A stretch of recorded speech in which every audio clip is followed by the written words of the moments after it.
love the fact Canada can't get enough of this guy. This guy brought me back on how big P.I.M.P. was, man. It brings me back to the day I sent you that track, and I told 50 Snoop is gonna freestyle on this record, and then all of a sudden the freestyle became like a timeless classic. What do you think about that? 50 had a gift about himself as far as like recognizing a great record. He had that ear to know a hit record. So when you sent me that record, it was already a hit. It was just a matter of me getting on it and putting some real pimping on it, and then adding all of the real pimps to the video, bringing in, you know, all of my real associates and affiliates that was really about that movement, because at that time I was really, you know, 10 toes down on a bitch. So it was believable and it was real. So it was like, it was really what it was. That was around the time I think I went to the MTV Award, and I had, I had two of them on a leash, man. Yeah, man, that was back then. That was then, this is now. But P.I.M.P. was one of those records that you knew would stand the test of time, because the production was, it sounded like it was like damn near Latin. Like it was Latin, but then it was hip hop, and it had a hell of a sonic sound to it with the percussions and shit. And then the hook was so dope. It was easy for me to follow. Thank you, 50, for putting me in. And that nigga paid me a whole lot of money to be on a remix. Normally on mixtapes, you know, you just do what the motherfucker be like, you owe me. My nigga paid me. That's crazy. Real nigga number one, 5-0.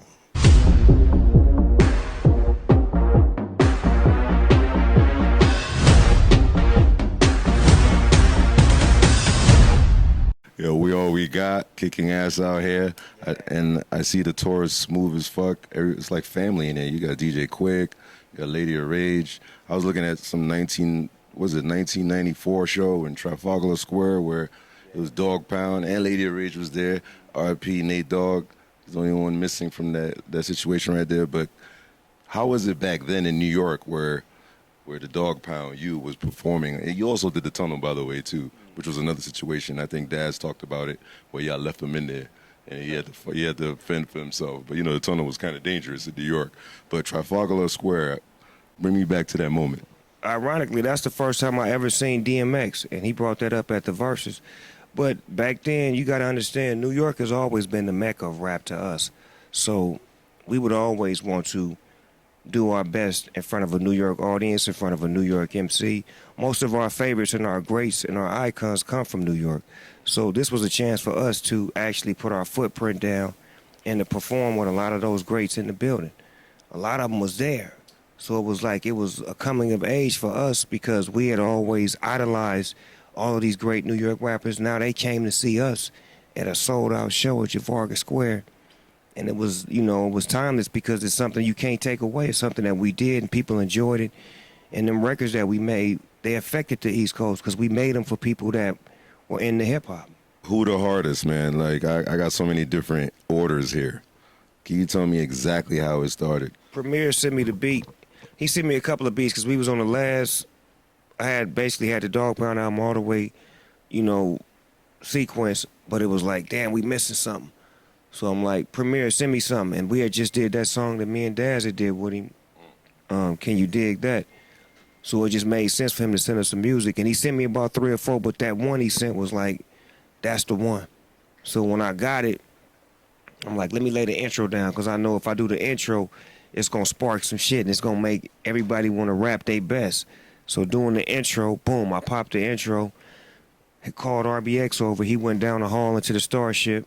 He wrote his shit. Rage is in her house at Virginia. Daz and Corrupt, they come through. Corrupt bust his shit first. He write his shit and bust it. His shit is Pteranodon, all Tyrannosaurus Rex, complex, the octagon. This nigga was going in. Back to them long ass words again that I don't know what the fuck he's saying, but I know he know what he's saying. Back to that again. Boom. He bust, RBX bust, Rage, the last one to go.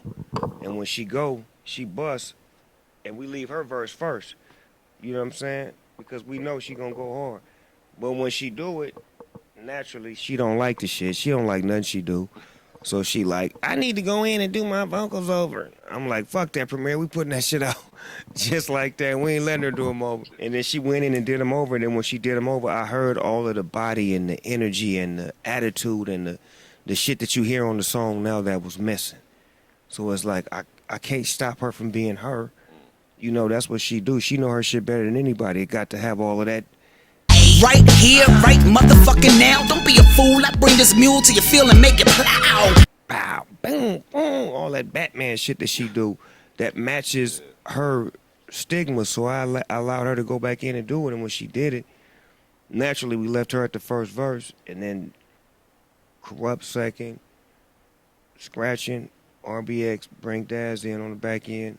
Let me close it down, and we back home again. Who is the hardest on that record? Who the hardest? It's definitely not me. But I don't mind, you know what I'm saying? Like, well, I'm gonna say this. I wasn't trying to be the hardest. Remember, I asked the question. See, you gotta understand, it's all about bringing the best out of your players. Sometimes I love to be the coach, but I can still play, but it's better for me to be the coach to bring the best out of them. So that way my team can get back on their shit again. Now they back to, you know, firing off that high-powered rap shit that they known for. And now everybody paying attention again, you know, because bars is back in the equation. So it's all perfect timing. Snuck in some gin and juice in Canada. I had to, man. You know what I'm saying? Like, how did it start, man? Was it Jimmy Iovine? Was it Dr. Dre? How did it start? Me fucked up, nigga. With so much drama in the LBC, it's kind of hard being who? You don't say it's kind of hard being Jimmy Iovine or Dr. Dre. It's kind of hard being Snoop Double G. But I, somehow, some way, keep coming up with funky ass shit like every single day. Here's what it is, or let me tell you. Jimmy and Dre are great businessmen, right? And they built a great dynasty together, and I've been a part of that to a certain extent. So as we blossom into our later years in our careers, we start to see what we're great at. And they notice what I'm great at and what they're great at, so we decided to collaborate and do some shit that's great together.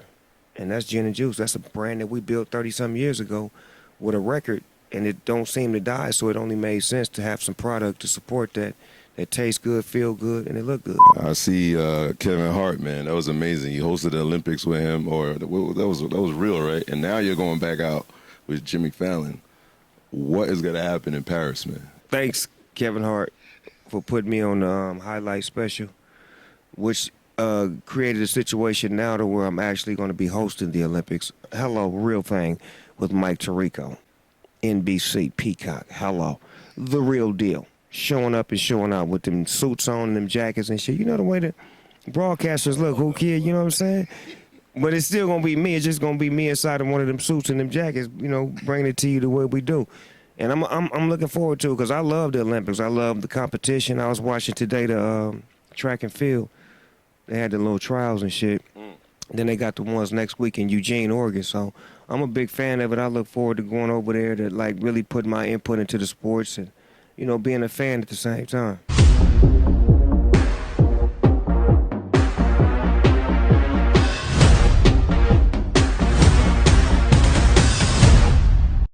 Luka Doncic. Did you think you had beef that day when he was yelling at? I was there sitting with my boy Jimmy Jam, you know what I'm saying? OG, Jimmy Jam and Terry Lewis, you know what I'm saying? Producer extraordinaire from Minnesota. So it was, I was in town. I had a show the next night. I'm a basketball fan. I never seen Luka play live. I wanted to see him get down. Kyrie is a friend of mine. Just wanted to see some good basketball. And Anthony Edwards is a bad motherfucker. My wife, this is the crazy part. This is what my wife said. I was going for Edwards. I was pulling for him. I'm like, well, you was watching basketball? She's just like, she liked the way he get out, you know what I'm saying? So we just like basketball. So I was there on a friend pass to enjoy some basketball the day before to get out.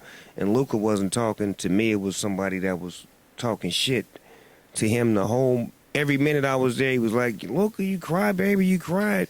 And then when Luka took the lead, he said, who crying now, motherfucker? And look, you got the words with Snoop right now. Snoop appreciating the work being put in. I was like, this nigga's a dog. He get down. I like his get down because he meets the press, you know what I'm saying? So I became a fan of Luka that night, you know what I'm saying? But right now they down 0-2, but it's a long series. You never know. Eminem is back, man. The old Eminem, Houdini. Well, for the first time, remember, we was all young, so everybody was different mind state. We didn't have kids. We didn't have responsibility. So, you know, it was a lot of shit that we did back then that we probably don't do now. So it's a difference between you know, seeing somebody back then for the first time and then hearing somebody again go back to that. The spirit that he had, you know, the young white boy that just didn't give a fuck, that hung out with some niggas but spoke his truth. That shit was different. It was real. It was raw. It was authentic. And that's the shit that attracted Dre and, you know, the whole team to fuck with him. And it created a whole atmosphere to what years later he could still do it. Houdini, you know, what did Houdini do? The nigga disappear and come back. Oh, shit. Ain't that what he do? He's a magician. Nigga, you didn't even know that. Who you thought Houdini was, a nigga that made airplanes? Abracadabra, abracadabra. I'm gonna reach out and grab it. That shit bang. Shout out to Slim Shady. Welcome back to the block, dog. Bring some more of that real hip hop back. You know what I'm talking about? Detroit. Hey, Mom Spaghetti got some bomb ass food too, cuz I can't even front. Send me some of that garlic bread. Well, goddamn.